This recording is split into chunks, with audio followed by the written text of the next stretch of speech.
And a good evening to you at 5:30 on this Sunday evening. I'm Frederick Price. We're starting in the weather garden with meteorologist Corrales Ortiz. We're braving these cool conditions. They're finally here. It's a little chilly. Cool. I had to bring my jacket.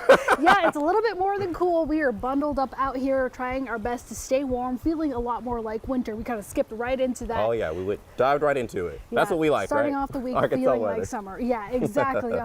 We finally reached below freezing temperatures. Can you believe that? Yeah, wow. We have not seen it here in the metro in the season, so this is one of the coldest nights we've seen so far. So let's take a look at what we saw temperature-wise.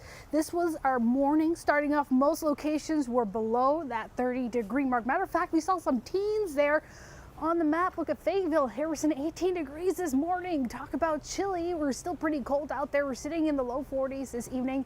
Factoring in the winds, it does feel a little bit colder. It feels like it's in the upper 30s already. We're already seeing 30s to our north for this evening. We're going to continue to see the temperatures drop overnight to below freezing once again, and seeing an increasing of that cloud cover.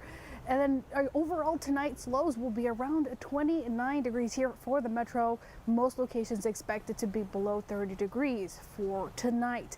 Tomorrow, we're talking about rain chances back in the forecast, increasing through the evening, and some locations have the potential of once again seeing some wintry weather. So we'll have the latest details on that just ahead. All right, thank you, Corrales. We have an important traffic reminder tonight as you prepare to return to work tomorrow. I-30 through downtown Little Rock and North Little Rock is open for business. Here's a live look where crews spent the weekend installing steel beams for the new 6th Street Bridge. Now, we reported to you last night that it was completely shut down, but it looks like crews worked overnight to get it back open a little early. Happy to report it's done just in time for your Monday morning commute.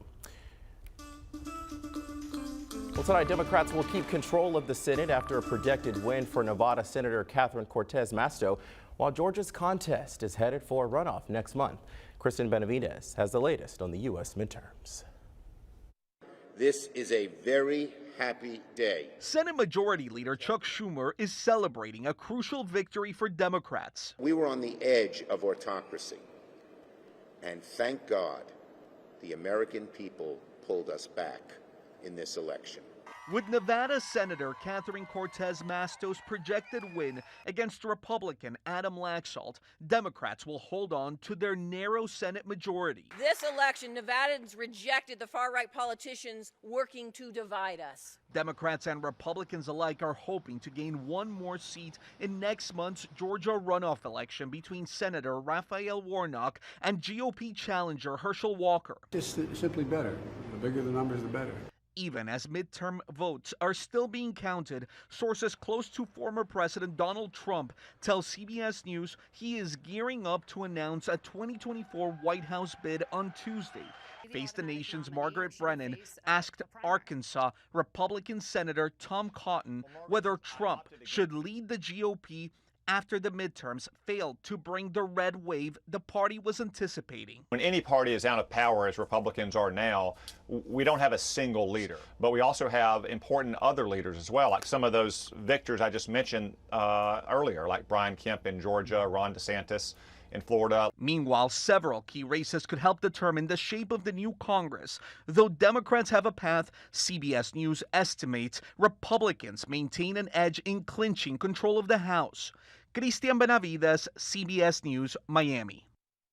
Well, tonight, a tragic update to a story we brought to you last night. The Dallas County Medical Examiner confirming 6 people died in yesterday's plane crash at a Veterans Day weekend air show in Texas. Officials say 2 World War II era planes, a Boeing B-17 Flying Fortress and a Bell P-63 King Cobra, collided in the air before crashing to the ground. Officials still have not said what led up to the crash. The National Transportation Safety Board has sent a team to Dallas to investigate what happened. Meanwhile, the CDC is reporting a surge in flu cases around the nation, with the southeastern states having the highest counts.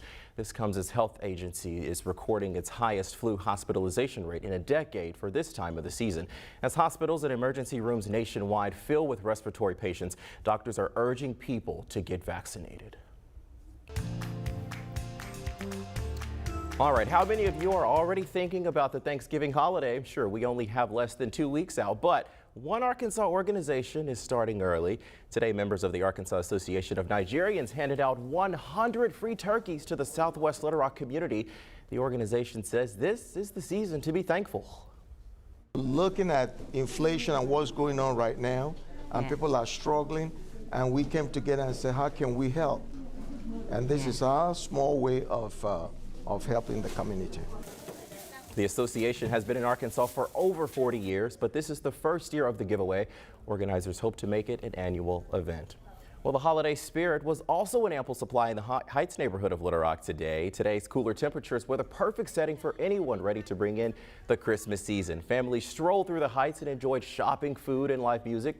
But let's be honest, everyone was there for the big man himself, Santa Claus. Yes, Santa and Mrs. Claus were on hand today to provide some much needed holiday cheer. Looks like it was a great day. Well, Governor Asa Hutchinson issued a proclamation declaring November National Epilepsy Awareness Month. THP 11's Jalissa Garza joins us in the studio with a story who helped make this happen. Jalissa? That's right, Frederick. That proclamation was issued Thursday. It's something epilepsy advocates like Sadie and Charlene Kirk have been pushing for. According to the Epilepsy Foundation, Arkansas, over 32,000 people are living with epilepsy. Sadie Kirk is one of those people. She's a high school senior, and on top of being busy with clubs and college applications, she's made it her mission to make sure more people are aware of epilepsy and know what to do if someone is having a seizure. I'm helping people with epilepsy because I think about myself when I was younger and how nice it would have been to feel like I had more of a community or know people with epilepsy. Tonight at 10, I'll share more about Sadie and her journey as well as her mom. Frederick. Thank you, Jalissa. Well, some people are calling it a miracle medicine, saying it helped them get clean off opioids. A closer look in 5 minutes, but first, a weather check-in with Corrales. The cold temps are here to stay, at least for a while.